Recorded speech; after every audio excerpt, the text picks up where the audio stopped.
안녕하세요. 사연 읽어주는 남녀입니다.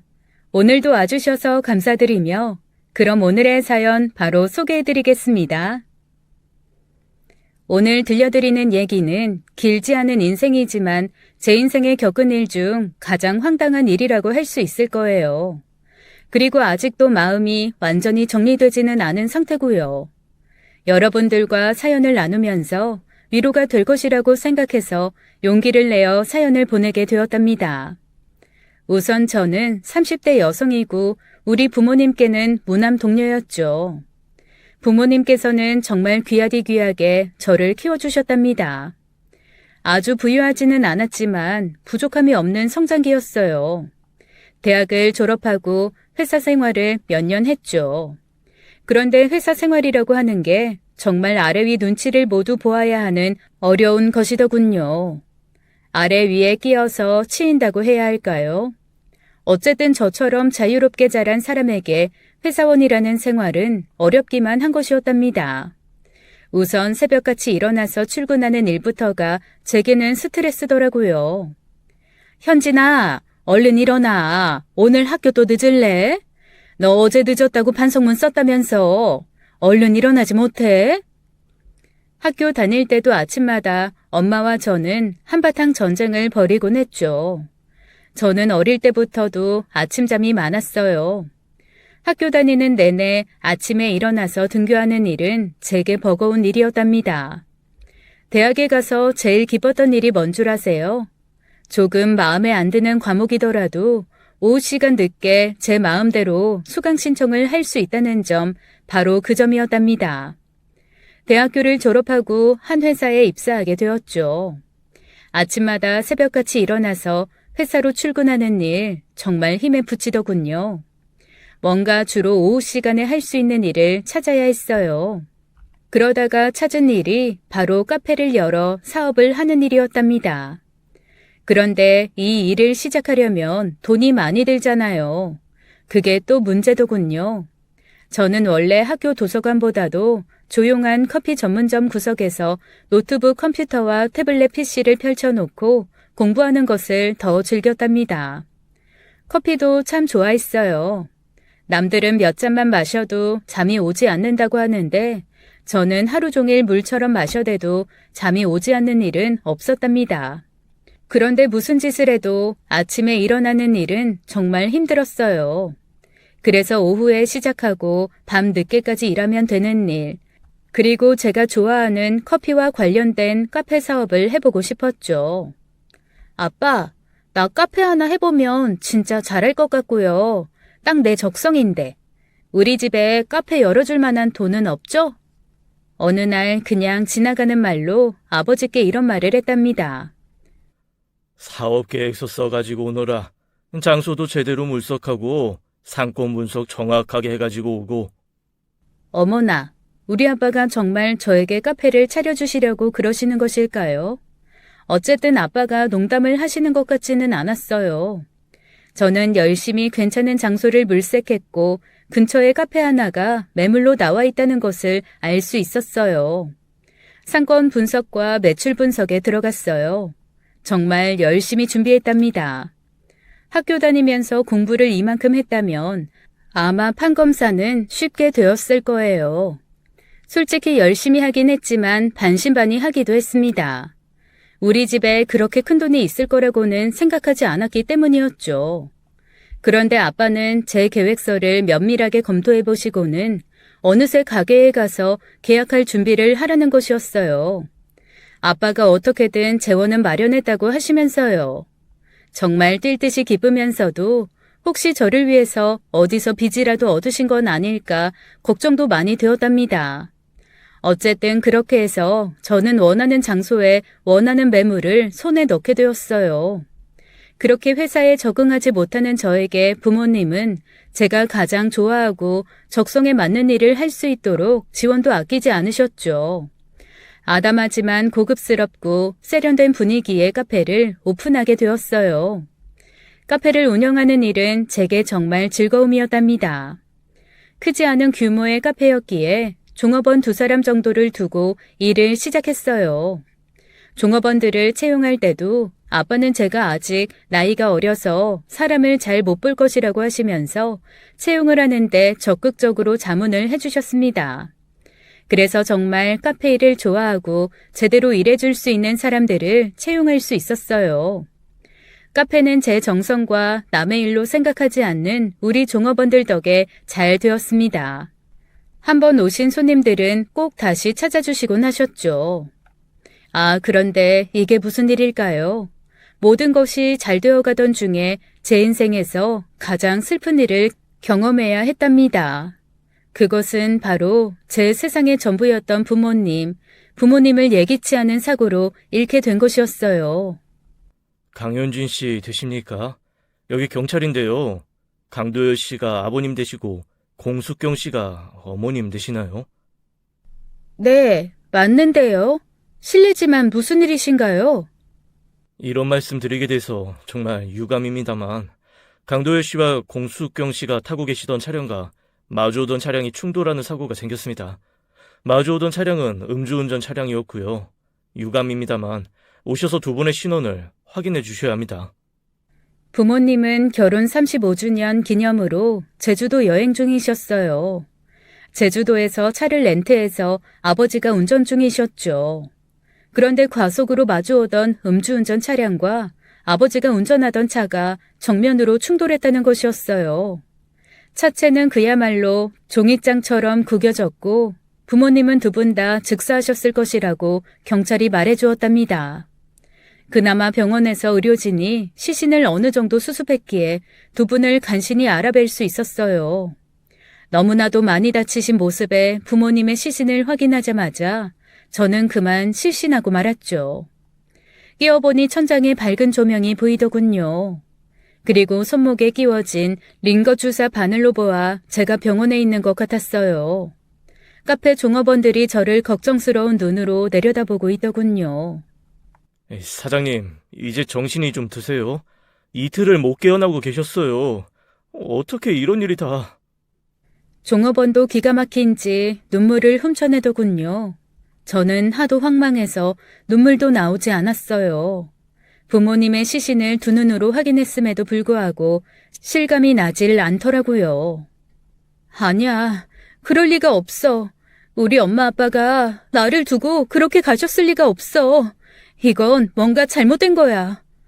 그러나 현실은 차가웠답니다. 경찰이 몇 번 더 제가 입원해 있는 병원으로 갔고 저는 점점 더 부모님이 제 곁을 영영 떠나셨다는 사실을 인정하지 않을 수 없었어요. 부모님을 보내드리는 그 사흘 동안 저는 그저 멍하니 정신이 나간 상태였답니다. 몸이 제 의지대로 움직이지 않는 것 같다고 느껴졌어요. 그냥 기계적으로 조문온 사람들과 인사를 하고 기계적으로 부모님을 화장해서 모시기 위한 장소로 따라가고 또 그렇게 부모님의 유골이 담긴 작은 함을 품에 안았죠. 카페의 종업원들과 친구 하나가 마치 가족처럼 알아서 일을 처리해 주었어요.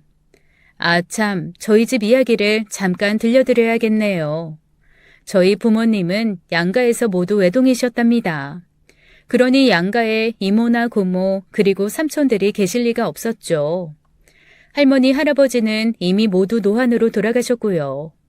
저는 그렇게 가까운 친척도 없이 세상에 혼자 남겨지고 말았어요. 부모님을 보내드리고 나서 정말 저도 따라가 버릴까 싶은 생각도 했었답니다. 세상을 더 살 이유를 못 느끼겠더라고요. 그런데 참 목숨이라는 것이 모진 것이라고 그래도 시간이 지나니 먹을 것을 찾게 되고 살 생각을 하게 되더라고요. 목숨이 아니라 생명이 모질다고 해야 할까요? 아무튼 저는 그렇게 마치 어항에서 튕겨나온 한 마리 물고기처럼 세상에서 혼자 힘들게 목숨을 유지하는 상태로 몇 년을 살았어요. 남보기야 평범했을지 모르지만 제 가슴은 그냥 뻥 뚫린 공허와 같았답니다. 그런데 어느 날 품위가 있어 보이는 한 중년 남성분이 카페로 저를 찾아오셨어요. 강현진 씨 되시죠? 저는 돌아가신 강도열 씨의 변호사 되는 사람이에요. 강도열 씨가 남기신 유언을 집행하고자 찾아왔습니다. 아버지의 함자를 듣자마자 저는 다시 눈물이 솟았답니다. 낯선 사람 앞에서 어느 정도 눈물을 흘리고 나서야 비로소 그 중년 신사분에게 자리를 권할 수 있었어요. 그분은 정중하게 유감을 표명하고는 법에 따라 완전하게 공증되어 있는 아버지의 유언 내용을 제게 알려주었어요. 그 중년 신사가 제게 알려준 내용을 듣고 저는 고개를 갸웃할 수밖에 없었답니다. 제가 전혀 모르고 있었던 꽤 큰 금액의 유산을 아버지가 제게 남기신 것이었어요. 현금으로 10억이 넘게 예금이 되어 있었고 서울의 자층짜리 상가 건물까지 제 앞으로 남기신 내용이었죠. 생각지도 않은 재산이 생겼지만 저는 조금도 기쁘지 않았어요. 오히려 저 혼자만 이 세상에 남기고 떨어지지 않는 발걸음을 저 세상으로 옮기셨을 두 분을 생각하니 또다시 오열이 터져나왔습니다.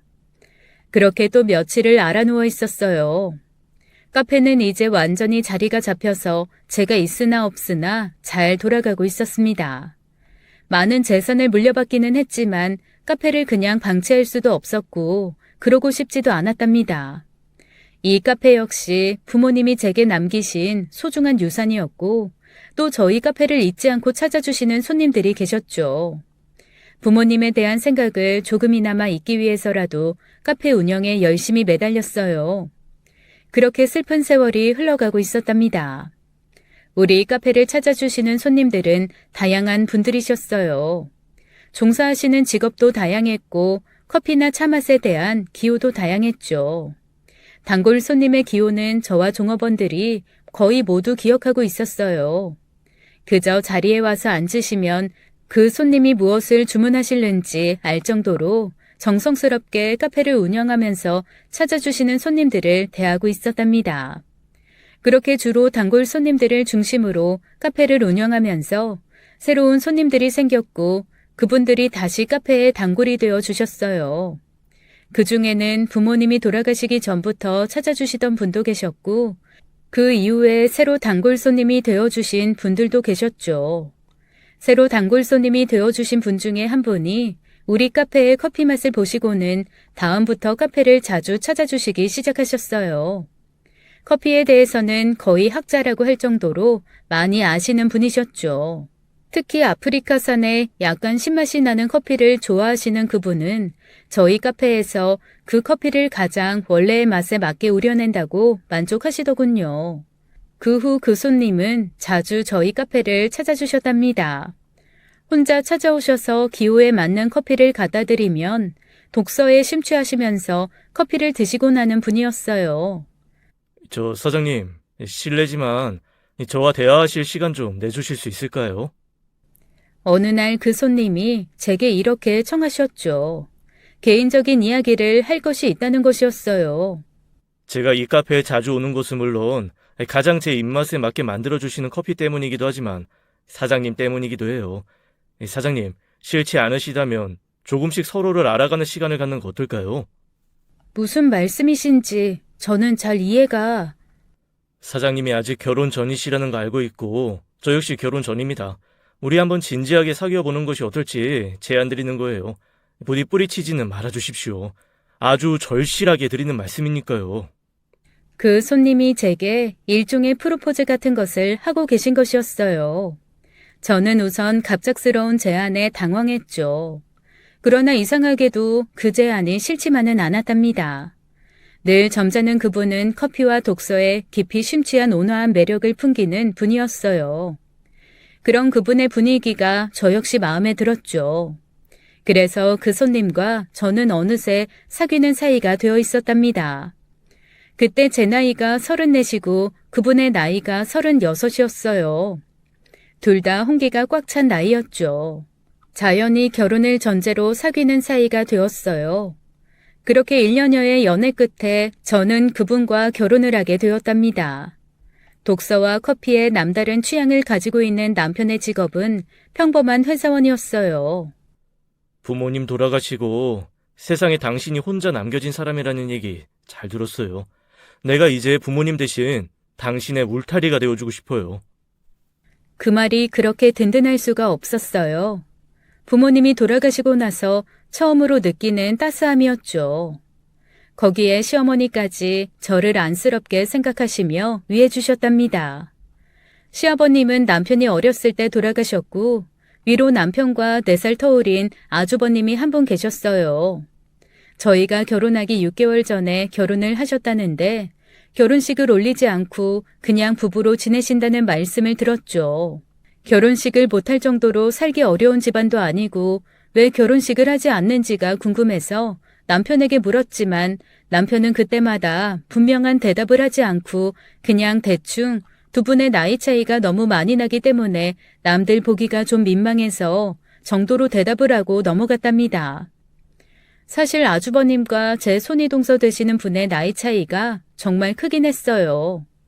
형님 되시는 손이동서는 저보다 무려 8살이나 어린 분이었거든요. 이제 26밖에 되지 않았으니 40살이 되시는 아주버님과는 무려 14살이나 차이가 나는 분이었죠. 게다가 아주버님은 약간 일찍 머리가 벗겨지셔서 노안으로 보이는 분이셨어요. 그러다 보니 자칫 결혼식에 신랑 신부가 아버지와 딸로 보일 만도 했죠. 그래서 결혼식을 차일피일 미루다 보니 그냥 살게 되었다는 것이었어요.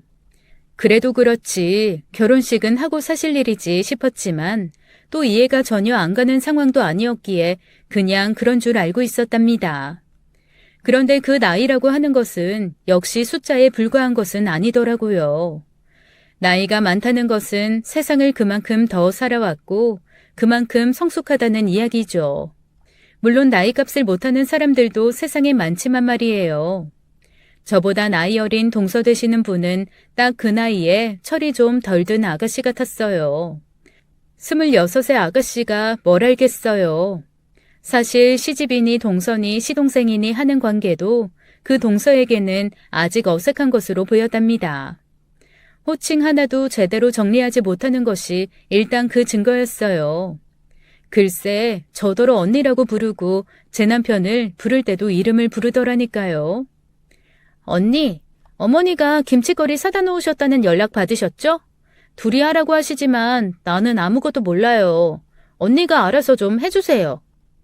저도 아직 살림에 익숙해지기 전이었죠. 시어머니가 아마 두 동서가 힘을 합쳐서 김치를 담가 놓으라고 하신 모양이었는데 그걸 자신은 모르니 저 혼자 하라는 것이었어요. 그것도 저를 언니라고 부르면서 말이에요. 아래 동서지만 나이가 많으면 원래 반말은 하지 않는다지요. 반말을 하지 않는 것까지는 좋았는데 언니라니요. 동서라고 불러야 될 사람한테 말이에요. 그리고 제 남편을 부를 때도 결혼한 시동생한테 붙이는 서방님이라는 호칭을 모르는 것 같았어요. 제 남편의 이름을 부르더라고요. 영진 씨라고요. 어머나, 영진 씨, 와 계셨네요. 언니는 어디 계세요? 아, 저쪽 부엌에 계시는구나. 저희 집에 반찬이 다 떨어져서요. 만들 줄은 모르고 조금 얻으러 왔어요. 호칭을 모르는 것도 그냥 참아주고 넘어가자 했죠. 조금씩 가르치다 보면 알게 되겠거니 하고요. 그런데 참 얌체같이 힘든 일에서는 언제나 쏙 빠지더라고요. 어김없이 그 어색한 언니라는 호칭을 쓰면서요. 자신은 모르니 언니가 알아서 해달라고 하면서 말이에요. 내일 차례라 오늘 저녁부터 준비해야 하는데 형님은 또 어디 계신지 깜깜무소식이네요. 계속 이러시니까 나도 짜증이 좀 나요. 이번엔 대놓고 직접 말을 해야겠어요. 당신이 좀 참아. 어쨌든 나이가 한참 어린 분이잖아. 나이 드시면서 아시게 되겠지. 그런데 남편의 그런 만류에도 불구하고 다음날 차례가 끝난 후 저는 커피 한잔 하자고 동서를 우리 카페로 데리고 갔답니다. 형님, 저나 형님이나 우리 집 며느리고 사실 순서로 따지자면 형님이 더 위시잖아요. 그런데 형님은 단 한 번도 맏며느리답게 주도적으로 집안일을 하신 적이 없으세요. 차례 제사 지내는 일만 해도 그래요. 어머, 언니, 내가 잘 몰라서 그런다니까요. 잘 알면 같이 하죠. 어떡해요. 언니가 화가 많이 나셨나 봐요. 난데없이 눈물바람이 불더라니까요. 저로서는 정말 당황할 수밖에 없었답니다. 종업원들이 다 보는 앞에서 제 앞에 앉은 사람이 울고 있으니 그것도 참 민망하더라고요. 저는 그날 형님을 달래서 그냥 돌려보내는 수밖에 없었어요. 그런데 얼마 되지 않아서 형님의 이 눈물은 바로 아주 정교하게 고안된 형님 고유의 핵폭탄급 무기라는 사실을 알 수 있었답니다. 유부녀가 어디 그렇게 짧은 치마를 입고 다녀? 어머니 보시면 한 걱정하실지도 모르겠네. 제발 좀 유부녀답게 조신하게 입고 다녀. 어머, 나는 내 친구들이 다 이렇게 입고 다니니까 그냥 아무것도 모르고 어떡해요. 지금 갈아입을 수도 없고. 시어머님의 걱정하시는 말에도 우리 남편이 조금만 비위 상하는 말을 해도 형님은 반드시 억지로인지 자연스럽게인지 눈물을 보이시더라고요. 그러면 야단치던 사람이 누구든지 간에 계속 야단칠 수가 있나요? 그냥 달래기 바쁠 수밖에요. 아유, 우리 형님을 정말 어떻게 해야 좋을까요? 거기다가 아주버님이 벌어들이시는 돈도 빤하고 시집이 그렇게 부유한 집안이 아닌데도 형님은 명품만을 선호하셨죠. 사치가 심한 사람이었어요. 형님네 집에는 늘 택배기사들이 드나들었고 주문한 물건들이 산처럼 쌓여 있었죠. 자상하신 어머님이 어느 날 저와 함께 아주버님 댁에 가보시고는 드디어 한마디 하시더라고요. 아가, 아무리 나이가 어리다고 해도 너는 엄연히 살림하는 주부고 우리 집안의 맏며느리다. 돈을 이렇게 함부로 써서야 되겠니? 곧 집안이 망하겠구나. 어머니, 친구들 모임이 자주 있는데 입고 나갈 옷도 없고 해서요. 이렇게 자신의 몸을 치장하는데 많은 돈을 들이고 있었고 그것이 마치 당연하다는 듯 그 누구에게도 미안한 기색이 없더라고요. 정말 무개념의 황당한 손윗동서가 아닐 수 없었어요. 그런데 우리 시어머님은 딱 한 번 이렇게 야단을 치시고는 그런 형님의 태도에 대해서 나무라시는 일이 없이 오냐오냐 하시더라고요. 영진 씨, 아무리 나이가 어리다지만 우리 집안의 맏며느리고 엄연히 결혼한 사람인데 철딱선이 없는 아가씨 같으니 형님을 어쩌면 좋아요? 어머님은 형님을 제대로 가르치실 생각도 없으신 것 같고. 어린 나이에 나이 많은 형한테 시집을 왔으니 엄마가 귀엽게 봐주시는 거야. 그렇다고 엄마가 당신한테 시집살이 시키는 것도 아니잖아. 당신은 당신대로 안쓰러우시고 형수는 형수대로 어린 사람이다. 생각하시는 거지. 하긴 남편의 말대로 시어머님은 저에게 참 살가운 분이셨어요. 친정 쪽에 아무도 없는 저의 처지를 누구보다도 안타까워하시면서 그만큼 당신이 제게 따뜻하게 대해주시려 하는 것이 눈에 보였죠. 그렇게 생각을 하니 나이 어린 맏며느리에게 대하시는 것도 그러려니 싶기도 하더라고요. 아무튼 우리 두 며느리에게 시어머니는 기울지 않은 사랑을 주시는 분이셨어요. 그런 따뜻하신 우리 시어머님은 주로 집에 계셨지만 매주 수요일만 되면 어디론가 외출하셔서 하루 종일 집을 비우신다는 것도 알게 되었죠. 어머니, 수요일만 되면 어딜 그렇게 나가셔서 늦게 들어오세요? 저희한텐 비밀이신 거예요? 어디 좋은데 혼자만 다녀오시나 봐요. 봉사활동 다닌다. 예전부터 보살펴오던 불쌍한 사람들이 있어서 말이다. 내가 계속 돌봐드려야 돼. 어머나 어머니, 그런 일이 있으시면 제게 말씀해 주시죠. 그렇게 보람 있는 일을 어떻게 혼자만 하셨어요? 저도 같이 가서 힘을 좀 보태고 싶어요. 어머니, 저 데리고 가주세요. 그런데 당연히 그렇게 하자던 대답을 기대하던 저에게 정말 의외로 안 된다는 대답이 날아왔어요. 시애미가 하는 일에 뭘 그렇게 꼬치꼬치 말이 많으냐. 네가 이 시애미가 하는 일 하나하나에 가타부타 하겠다는 말이야? 이분들은 내가 혼자 보살피던 분들이라 다른 사람은 안 돼. 오히려 피해가 될 뿐이야. 시어머니는 이렇게 크게 화까지 내시면서 안 된다고 하시는 것이었어요. 시집와서 처음 듣는 꾸중이었죠. 정말 많이 속상하더라고요. 그렇지만 어머니가 그렇게까지 안 된다고 하실 때에야 그럴 만한 이유가 있겠지 생각하기로 했답니다. 그냥 제가 같이 가는 일이 불편하신가 보다고 생각하고 그 일에 대해서는 잊고 지내기로 했었죠.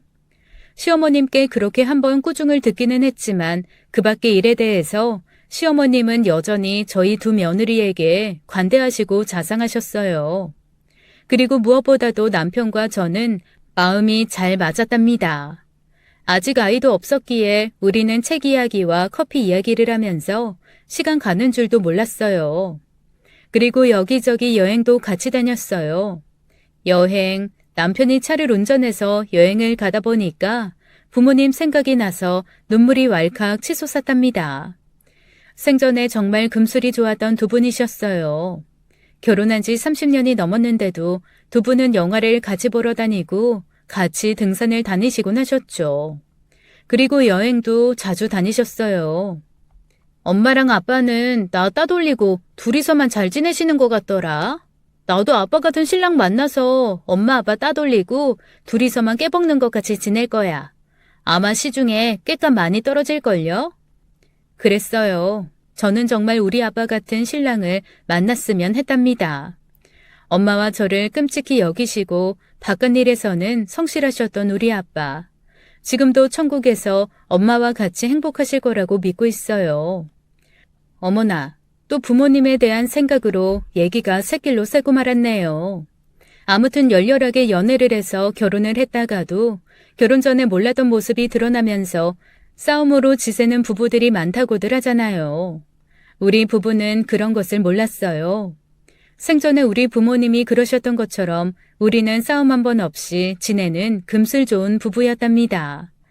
개념 없고 사치가 심한 동서에 대한 스트레스를 제외하고는 결혼 생활에 아무런 문제가 없었어요. 그렇게 알콩달콩 결혼 생활을 즐기고 있던 어느 날이었어요. 집안 대청소를 너무 오래 못했다는 생각에 종업원들에게 카페를 맡기고 하루를 집에서 청소에 매달리기로 작정했죠. 버릴 것은 버리고 꼭 필요한 것들만 남겨두자고 생각했어요. 우선 우리가 쓰는 안방을 정리하고 서재라고 할 만한 작은 방을 정리했죠. 작은 방을 그렇게 털어내던 중에 저는 남편의 앨범을 발견했답니다. 첫 장을 넘기자 지금 남편의 미니어처 같은 어릴 적 사진을 볼 수 있었어요. 슬며시 웃음이 나더라고요. 그리고 결혼 전에 가족 사진도 볼 수 있었죠. 시어머님과 시아버님 그리고 아주버님과 남편이 같이 찍은 사진이었어요. 그렇게 입가에 미소를 띄우며 사진첩을 넘기던 중에 저는 이상한 사진 한 장을 발견하게 되었죠. 사진은 결혼식 사진이었어요. 사진에서 가장 먼저 눈에 띄는 사람은 물론 신부였죠. 신부 드레스를 입고 활짝 웃고 있는 아름다운 여자가 사진에서 제일 먼저 제 눈에 들어왔답니다. 그런데 다음 순간 제 눈에 뜨인 것은 턱시도를 입은 아주버님과 비슷하게 생긴 남자였어요. 신부가 부케를 던질 때의 사진이라서 신부에게 사진에 초점이 가 있었고 아주버님과 비슷하게 생긴 남자는 신부의 뒤쪽에 서 있었죠. 그래서 그 남자의 모습은 좀 희미하게 찍혀 있었어요. 그 사진을 보고 의아해하고 있는데 제 뒤쪽에서 발자국 소리가 다가왔습니다. 그 발자국 소리는 점점 더 가까워지면서 빨라지고 있었어요. 그리고 다음 순간 제가 미처 정신을 차리기도 전에 그 발자국 소리의 주인이 제 손에 든 사진첩을 빼앗아 들고 있었습니다. 무슨 짓이야? 왜 허락도 없이 남의 옛날 사진을 뒤지고 그러는 거야?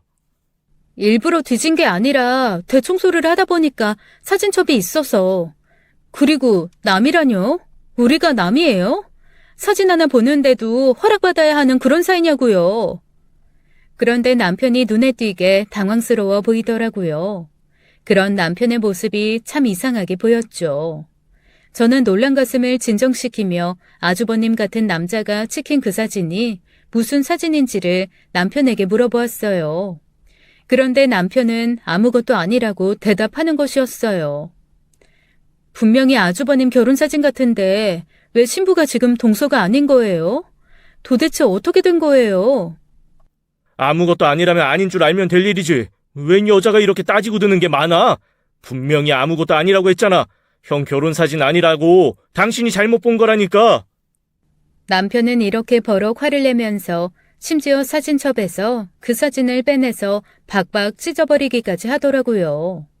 그리고 웬 여자가 이렇게 따지고 드는 게 맞냐는 말에서는 정말 기가 막히더라고요. 그동안 남편과 저는 피차간에 서로에 대한 불만이 없었답니다. 그런데 남편은 마치 제가 평상시에도 이것저것 따지고 드는 것이 많은 그런 여자인 것처럼 말하고 있었어요. 결혼하면 배우자의 다른 측면이 보인다는 게 이런 것일까요? 저는 처음으로 제가 알던 남편과 다른 남편을 보게 되었습니다. 그렇게 화를 내는 모습도 이성을 잃은 모습도 처음이었어요. 질문에 그냥 조용히 대답을 해도 될 것인데 왜 그렇게 심하게 화를 냈는지 알다가도 모를 일이었어요. 처음으로 본 남편의 낯선 모습, 우리 부부는 결혼하고 처음으로 서로 등을 돌린 채 누워 각자 잠이 들었습니다. 남편의 낯선 모습을 보고 나니 괜스레 시집이 모두 낯설더군요. 남편이 낯선 것은 물론이고 다정하시던 어머니 그리고 아주버님, 동서까지 모두 다른 사람으로 보였어요. 바다를 평온하게 떠다니던 배에서 어떤 낯선 섬으로 혼자 쫓겨난 그런 기분이었죠. 카페 일을 마치고 집으로 돌아오면 미주알 고주알 카페에서 있었던 일을 남편에게 말해주고 나던 저였어요. 그런데 그런 대화도 별로 하고 싶지가 않더라고요. 그래서 남편과 저는 결혼 후 처음으로 냉전 상태에 접어들게 되었죠. 남편도 저의 눈치를 보면서도 굳이 그 냉전을 깨려고 노력하지 않았어요. 이전까지의 결혼 생활과는 다른 그런 생활이 얼마간 계속되었죠. 그러던 중 시어머님이 몸이 좀 불편하시다는 전가를 받게 되었어요. 많이 편찮으신 것은 아니신 것 같은데 수요일마다 다니시는 봉사활동도 좀 띄엄띄엄 가시는 것 같더라고요. 그러던 중 생신을 맞이하신 시어머니는 밖으로 나가시기보다는 집에서 음식을 해서 식구들끼리 한 끼 먹는 것으로 생신 잔치를 하자고 하셨어요. 그래서 저는 음식 준비를 돕기 위해서 일찍 준비해서 시댁으로 갔죠. 기대도 안 했지만 시댁에 도착해보니 그 개념 없는 형님은 당연히 아직 안 와 있더군요. 제가 너무 일찍 도착하기도 했었고요. 그런데 어머님은 몸이 안 좋다고 하시면서도 또 어머님대로 장을 보러 나가셨더라고요. 어머님은 저더러 집에 먼저 들어가서 기다리라고 하셨어요. 어머님 말씀대로 시댁에 들어가서 혼자 준비해간 재료를 펼쳐놓고 어머님을 기다리고 있게 되었습니다. 그런데 거실에 있는 모두 같이 쓰는 화장실이 인테리어 공사 중이었기 때문에 저는 안방에 있는 화장실을 쓰게 되었어요. 그런데 안방 화장실에 가려고 안방에 들어서자 경대에 펼쳐져 있는 우편물 하나가 눈에 띄었습니다. 무슨 우편물인가 싶어서 그저 아무 생각 없이 한번 들여다보게 되었죠. 우편물은 바른터 요양원이라는 곳에서 날아온 것이었어요. 그런데 내용이 제가 보기에 영 이상하더라고요. 우편물의 내용은 요양원비가 많이 밀려 있으니 돈을 내라는 독촉장이었어요. 그리고 납입하지 않으면 이제는 법적 조치를 취하겠다는 것이었죠. 그런데 가족 중에 도대체 누가 요양원에 가 있는 것일까요? 가까운 친척 중에도 그런 사람이 있다는 이야기는 들어보지 못했기에 정말 의아할 수밖에 없었어요. 그렇게 우편물의 내용에 대해서 의아해하고 있는데 시어머님과 아주버님 내외가 함께 집에 들어오시고 이어서 남편도 퇴근했습니다. 남편과 저는 여전히 냉전 중이었지만 좋은 날 티를 내지 않으려고 노력하고 있었고요. 어머니, 제가 경대에서 보니까 요양보양원에서 온 고지서가 있던데요. 우리 가족은 아닌 것 같고 가까운 친척 중에 누가 요양병원에 계신 거예요? 아, 그 우편물? 나도 보았지. 아마 잘못 온 모양이더라. 다른 집으로 갈게 우리 집으로 온 모양이야. 그런데 시어머님의 그 말씀보다 더 이해가 안 가는 것은 이어지는 남편의 태도였어요. 도둑고양이처럼 왜 자기 것도 아닌 것에 손을 대고 그러는 거야? 당신 점점 모를 일만 하네? 왜 그렇게 작고 자신의 물건이 아닌 것에 손을 대는 건지 알다가도 모르겠어. 그렇게 이상한 버릇은 도대체 언제부터 시작된 거야? 남편은 지난번 사진첩의 일에 이어서 이번에도 화를 내고 있었죠. 그런 남편의 태도도 몹시 이상했지만 무엇보다 이상한 건 잘못 왔다던 그 우편물의 수신자가 분명히 시어머님의 이름으로 되어 있었다는 것이었어요. 즉 시어머님의 말씀과는 달리 그 우편물은 잘못 온 것이 아니라는 것이었죠. 남편과 시어머니의 반응이 모두 이상했고 지난번 사진첩 일에 더해서 남편의 행동은 정말로 저를 더 섭섭하게 만들고 있었죠. 그리고 일상에서 일어날 수 있는 일에 대해서 자꾸 화를 내는 남편이 이제는 수상하기까지 했습니다. 마치 제게 무슨 비밀을 간직하고 있는 사람처럼 보였어요. 부부 사이에 비밀이 있어서야 되겠어요. 그런 것이라고는 없을 것이라고 생각했던 저는 벌써 2번이나 남편이 필요 이상으로 화를 내면서 무언가를 감추려고 하는 모습을 목격하고 말았던 것이었습니다. 다음 날 저는 그 우편물에서 얼핏 보고 외워두었던 그 요양원 전화번호로 전화를 해보았어요. 바른터 요양원이죠? 제가 그쪽에 찾아갈 일이 있어서 그러는데 위치가 어떻게 되나요? 그리고 양선자 씨라는 분 이름으로 계약해서 들어와 계시는 환자를 찾고 있는데요. 친척인데 문병차 가뵈려고 그래요. 여기 경기도 문산이에요. 그리고 양선자 씨라는 분 이름으로 여기 계시는 분에 대해서 밀린 요양원비가 많거든요. 저희도 이제 법적 조치에 들어가야 하는데요. 친족 되시나요? 대리납부도 가능하십니다. 문산이라면 시댁이 있는 서울 중랑구 쪽에서는 정말 먼 곳이었어요. 2시간도 더 걸릴 거리였어요. 2시간이 아니라 이리저리 갈아타고 도착하려면 좋게 3시간은 걸릴 만한 거리에 있었죠. 그리고 시어머니 이름으로 계약을 해서 들어와 있는 환자가 있다는 것도 분명히 확인을 하게 된 것이었습니다. 제 고민과 시름이 깊어졌어요. 부모님이 그렇게 갑자기 돌아가시고 나서 처음으로 따뜻한 가족의 정을 느꼈던 남편이었고 친어머니처럼 자상하게 대해주신 시어머니셨어요. 그런데 그 2사람이 뭔지 모르게 제게 감추고 있는 일이 있고 더욱이 남편은 전혀 제가 알던 남편답지 않게 심하게 화를 내면서까지 감추고자 하는 일이 있다는 사실이 분명해 보였죠. 그런 고민을 어느 날 친구에게 털어놓게 되었어요. 어릴 때부터 친한 친구고 집안끼리도 잘 알아서 우리 부모님이 돌아가셨을 때 저와 거의 같이 상주 노릇을 해주었던 친구였죠. 나 큰 고민거리가 생겼어. 시집 식구들이랑 남편이 내가 알던 사람들이 아닌 것 같아. 나 어떡하면 좋으니 명희야? 분명히 뭔가를 나한테 얘기하지 않고 있는 것 같아. 그러면서 사진첩 일과 요양원 일에 대해서 그 친구에게 자세히 말을 해주었어요. 어머나, 정말 이상하다. 사진이야 찢어버렸다니까 어쩔 수가 없고 그 요양원 위치 알아놨다고 했지? 같이 가줄 테니까 그 요양병원에 같이 한번 가보자. 아무래도 그게 좋을 것 같아. 며칠 후에 친구와 저는 그 요양병원으로 찾아갔어요. 그런데 또 알 수 없는 일이 한 가지 우리를 기다리고 있었습니다. 요양병원이라면 보통 거동을 하시기 어려운 어르신들이 계실 거라고 생각하잖아요. 그런데 우리의 예상은 완전히 빗나가고 말았습니다. 정말 의외로 젊은 여자가 시어머니의 이름으로 계약된 환자였답니다. 또 한 번 놀라지 않을 수가 없었어요.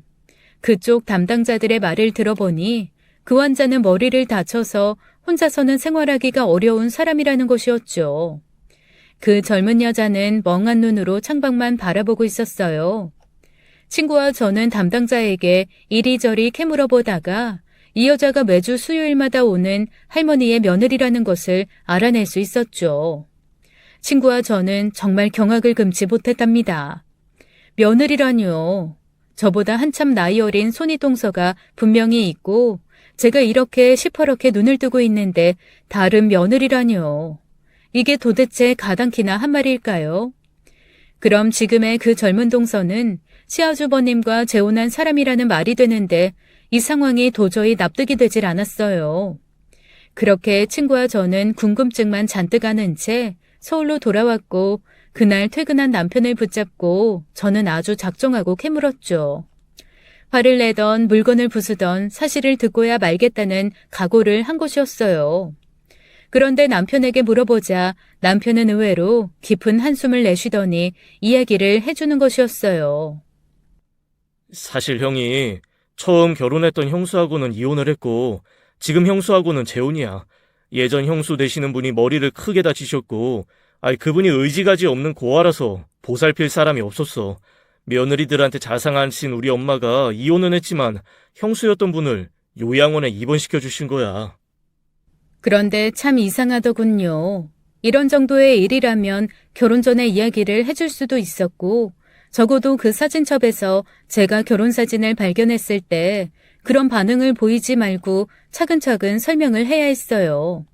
그리고 요양병원에서 날아온 고지서를 발견했을 때 시어머니와 남편의 행동도 이 설명대로라면 납득하기 어려웠고요.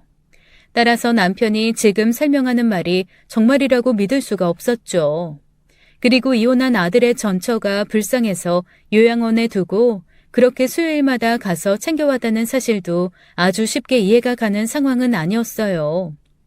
그렇지만 여기까지 생각하고 더 이상 생각을 이어갈 단서가 없었답니다. 달리 진실을 알아낼 수가 없었어요. 그저 남편이 하는 말에 대해서 이상하다고만 생각하고 있을 수밖에요. 친구와 그 요양원에 다녀온 지 꼭 일주일이 지난 뒤에 그 친구에게서 연락이 왔어요. 예, 나 아무리 생각해도 그 상황이 너무 이상해서 우리 남편한테 얘기를 했었거든? 우리 남편이 그래서 몇 가지 뒷조사를 했어. 친구 명의의 남편은 서울의 한 경찰서에 있는 강력계 형사였어요. 그런데 강력계 형사인 친구의 남편이 알아낸 진실은 놀라운 것이었답니다.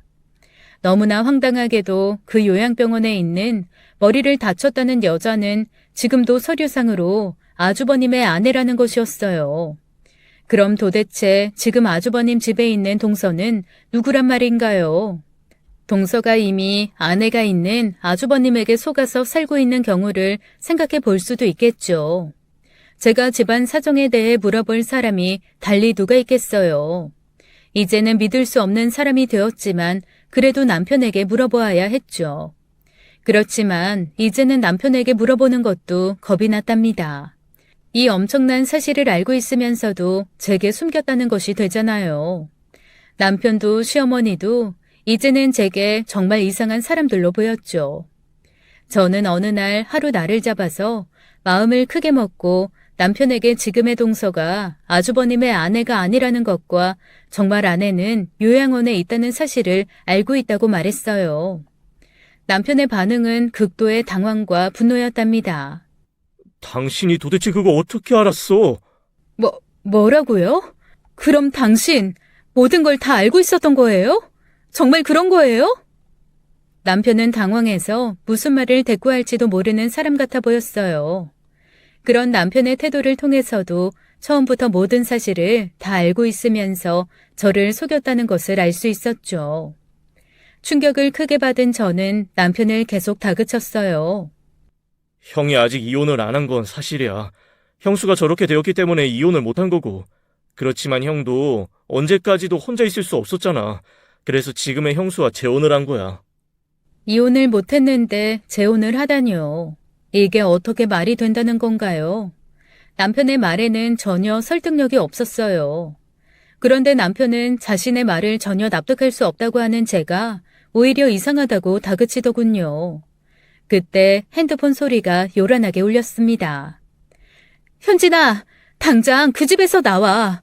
그 집 사람들 다 미친 사람들이야. 너 거기 있으면 너도 죽어. 친구의 이 다급한 전화에 저는 앞뒤 가릴 것도 없이 당장 집을 뛰쳐나오고 말았어요. 남편이 멀리서 저를 부르는 소리가 들렸지만 뒤도 안 돌아보고 그냥 집으로부터 멀리, 아주 멀리 도망쳐버리고 말았죠. 그리고 친구네 집으로 당장 달려갔어요. 친구는 일단 저를 조금 진정시킨 다음에 한 병원으로 데리고 갔답니다. 그 병원에는 요양원에 있었던 아주버님의 이혼하지 않은 아내, 그 여자분이 있었어요. 요양원에서 병원으로 옮겨져 치료를 받고 있는 그분을 다시 만나게 된 것이었습니다. 그곳에서 강력계 형사인 친구의 남편과 다른 형사가 그 여자분을 조사하고 있더군요. 그 여자분은 요양원에서와는 달리 어눌하지만 말도 하고 있었어요. 이미 제가 찾아가기 일주일 전쯤부터 머리가 어느 정도 맑아지기 시작했다는 말도 들을 수 있었죠. 친구 남편의 설명과 이 여자분의 진술을 통해서 저는 저와 남편 그리고 시집을 둘러싼 사건의 전말을 알게 되었답니다. 잘 들으십시오, 은진 씨. 이분이 이렇게 다치신 이유는 바로 아주버님 되시는 이분의 남편이 계단에서 일부러 밀어버렸기 때문이에요. 숨이 턱 막혀왔어요. 계단에서 사람을 밀었다면 그것은 죽으라고 민 것이겠죠. 이렇게 어마어마한 사건을 정말 아주버님이 벌인 것일까요? 저는 설명을 들으면서도 쉽게 믿을 수가 없었답니다. 친구의 남편은 설명을 계속했어요. 이분, 현진 씨의 진짜 동서 되시는 분의 부모님은 돌아가셨어요. 돌아가시면서 이분께 꽤나 큰 금액의 유산을 남기셨죠. 힘들게 진술을 하고 계시긴 하지만 분명하게 설명을 하시더군요. 계속되는 친구 남편의 설명은 이랬습니다. 아주버님이 사업자금으로 그 유산을 요구했다는 것이었죠. 그런데 그때 이미 아주버님은 지금 제가 동서로 알고 있는 그 젊은 여자와 바람이 난 상태였고, 그래서 그 사업자금 요구를 지금 이 진짜 동서 되시는 분이 거절했다고 하더군요. 이에 앙심을 품었거나 아니면 아내를 죽음으로 몰아넣고 재산을 상속받기 위해서 아주버님이 계단에서 밀어서 머리를 크게 다치게 되었다는 것이었어요. 그런데 제가 이 진짜 동서 되시는 분에게 궁금한 점이 있었어요. 제가 찾아갔을 때는 이미 머리가 맑아졌을 때라면서 왜 사실을 말하지 않았는지 그 이유가 궁금했죠. 시어머님이 찾아와서 이 요양 온 사람들이 모두 내 사람들이다. 너는 여기서 도망칠 수 없고 도망치거나 사실을 말하면 네 아들을 가만두지 않겠다고 해서요. 아들? 점입가경이라는 것은 바로 이런 것을 두고 하는 말이겠죠. 파고들면 파고들수록 새로운 사실이 더욱 놀라운 모습으로 나타나곤 하는 것이었어요. 아주버님과 이 여자분 사이에는 2살짜리 어린아들이 있다고 또 기절초풍할 만한 진술을 들을 수 있었어요. 친구 남편의 말에 따르면 아주버님과 시어머니는 도주할 우려가 다분한 사람들이었기에 영장 없이 우선 긴급 체포가 되었다고 하더군요. 그러나 혐의를 끝까지 부인하고 있다죠. 2살 난 아들에 대해서 추궁하자 아주버님의 말인즉 시장에서 잃어버렸다고 진술했다는 것이었어요. 누가 보더라도 얄팍한 발뺌이었죠. 그리고 실제 실종 신고까지도 되어 있다고 친구 남편이 설명했어요. 친구의 남편은 일단 아주버님이 아들을 어딘가에 유기한 것으로 판단하고 수사를 계속했답니다. 하지만 증거가 쉽게 나오지 않았어요. 정황은 확실했지만 모든 것은 진짜 제 동서가 되는 분의 말일 뿐이었죠. 그래서 경찰은 다시 이분의 진술을 토대로 계단에서 떨어졌다던 그 건물을 조사하고 있다더군요. 그러나 오래된 일이기에 CCTV 영상이 없을 거라고 생각하고 낙담하고 있다는 사실도 친구 남편을 통해서 들을 수 있었어요. 그런데 사필귀정, 권선징악이라는 것은 바로 이런 걸 두고 하는 말일까요? 그 건물에는 70대 노인인 관리인이 있었답니다. 다음의 이야기는 친구의 남편을 통해서 전해 들은 이야기예요. CCTV 영상 보통 얼마나 보관하시나요? 아예 하다못해 몇 개월이라도 보관하십니까? 아예 한 달 보관하지. 이 오래된 건물 주변을 촬영할 곳을 그 이상 보관할 필요도 없고 해서요. 아, 네. 그렇다면 저희가 찾는 건 여기 없겠네요. 어르신은 언제부터 여기 근무하셨는지요? 나야 근무한 지 한 10년 가까이 됐지. 뭐가 궁금한지 CCTV보다도 나한테 물어보시오, 경찰 양반. 뭐가 궁금한데 그래요? 여기서 사고가 있었습니다. 그런데 거의 2년 전의 일이에요. 어떤 여자분을 뒤에서 누가 떠밀었다고 하네요. 사건이 중대합니다. 이런 오랜 건물의 계단은 가파르기 마련이고, 여기서 밀었다는 것은 10중 8구 죽으라고 밀어버린 것이 되니까요. 저런, 어떻게 그런 일이, 그런 끔찍한 일이 우리 건물에서 있었단 말이야. 그렇다면 그러나 저러나, 우리 마누라가 나한테 매일 잔소리하던 것을 이제 못하게 되겠네. 경찰은 이게 무슨 소리인지 처음엔 못 알아들었다고 했어요. 하긴 이 말만 들어서는 제가 전에 듣기에도 무슨 말인지 도통 이해를 못하겠더군요.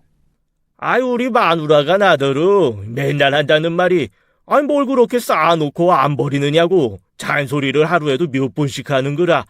아내 짐을 뒤지다 보면 어떨 때는 고등학교 때 월사금 영수증까지 나올 때가 있어요. 버린다 하면서도 못 버리는 게 내 습관이라고. 그게 무슨 말씀이시죠? 그렇다면 그러니까 경찰 양반, 우리 마누라 말을 들었으면 이 경찰 양반이 찾는 것은 못 찾았을 거란 말이지. 마누라가 아무리 잔소리를 한다고 타고난 버릇이 어디 가갔수. 내가 그 CCTV 영상도 결국 버린다 하면서 결국은 못 버렸다고. 마누라가 맨날 그것을 버리라고 잔소리를 했지만. 네? 어르신 정말이십니까? 옛날 CCTV 영상 가지고 계시다는 말씀이세요? 한 10년치는 좋게 되지 아마. 죄 저쪽에 쌓아놨다고. 2년 전 것이 필요하다고요. 그런데 나는 쌓아두기만 하지 정리는 못해서 아마 다 찾아야 할 텐데. 괜찮습니다, 어르신. 저희가 다 찾아볼게요. 정말 감사합니다. 주변의 물건들을 그때그때 내다 버리지 못하고 쌓아두었던 70대 관리인의 버릇, 바로 그것 때문에 2년 전이 아니라 10년 전의 영상도 경찰이 모두 손에 넣을 수 있게 된 것이었어요. 결국 날짜별로 정리되지도 않고 그냥 남아있었던 수많은 영상들을 형사들이 며칠간 눈을 부릅뜨고 하나하나 확인했다고 들었습니다. 그렇게 확인한 끝에 형사들은 아주버님이 본처를 계단에서 밀어버리는 영상을 결국 찾아냈다는 것이었어요. 너 정말 죽을 수 때웠다, 현진아. 네가 동서로 알고 있던 그 젊은 여자, 본처에게 사업자금 요구할 때 이미 바람나 있었던 바로 그 여자야. 남편한테 자세히 들었어. 남편의 그 사진에 대한 히스테릭한 반응의 해답이 여기서 풀리고 있었어요. 동서로 알고 있었던 그 여자는 아주버님의 아내가 아니라 내연녀였던 것이었어요. 경찰은 조사에 조사를 거듭해서 아주버님이 잃어버렸다고 했던 아들을 지방의 한 고아원에서 찾게 되었다죠. 아들을 다시 찾은 본처는 병원에서 그만 오열하고 말았다는 이야기도 전해 들을 수 있었어요. 결국 아주버님은 살인미수죄로 10년형을 선고받게 되었답니다. 그리고 모든 일을 알고 큰며느리를 협박하고 요양원에 넣어둔 시어머니와 남편은 2년형을 선고받게 되었고요. 친구의 말대로 제가 정말 죽을 수를 때운 것이었죠. 저와 진짜 큰며느리 되시는 분의 경우가 아주 똑같았어요. 부모가 돌아가셨고 재산을 꽤 물려받은 여자라는 점 말이에요. 남편은 아직까지도 아주버님과 시어머니의 행동을 몰랐다고 부인하고 있지만 그동안의 행동들을 보았을 때 남편이 모든 사실을 알고 있었을 가능성이 100%에 가까웠습니다. 어느 계단에선가 저 역시도 밀쳐질 운명에 처해 있었을지도 모르겠네요. 그런 사실들을 알고도 묵인했던 남편은 충분히 같은 일을 벌일 수 있는 사람이라고 할 수 있겠죠. 아마도 추측이지만 거의 사실에 가까운 추측, 즉 저에게 일부러 접근했을 가능성이 농후하다는 생각이 들었답니다. 들으시는 여러분들도 비슷하게 판단하시리라 믿어요. 결국 자신의 형과 똑같은 전철을 밟기 위해서 저를 고른 남편. 저는 남편과 당연히 이혼했답니다. 그리고 저는 부모님 생각으로 한 번 더 흐르는 눈물을 주체할 수가 없었어요. 마치 하늘에서 우리 부모님께서 저를 도와주시는 것 같았답니다. 사진을 보게 된 일, 그리고 결정적으로 요양원에서 시어머니에게 온 우편물을 보게 된 일을 어떻게 설명할 수 있을까요? 이혼 서류까지 말끔히 정리해놓고 나서 저는 하늘을 쳐다보고 있답니다. 생전에 보여주었던 부모님의 환한 미소가 하늘 저 위에서 빛나는 것 같았어요. 죽을 수를 때운 사람은 오래 산다죠. 그렇다면 저는 아마 오래 살 거예요. 남편이 일찍 아주버님과 같은 일을 실행에 옮겼다면 저 역시 어떻게 되었을지 모를 일이었죠. 그래서 두 번째 생명을 받은 사람이라고도 생각한답니다. 우리 부모님으로부터 받은 두 번째 생명, 이 세상과 인연을 다하고 부모님을 만나는 날까지 선하게 살려고 노력하고 있어요. 지금까지 저와 남편 그리고 제 시집에 얽힌 오싹한 이야기를 들려드렸네요. 사연 들어주셔서 감사합니다. 지금까지 사연 읽어주는 남녀였습니다.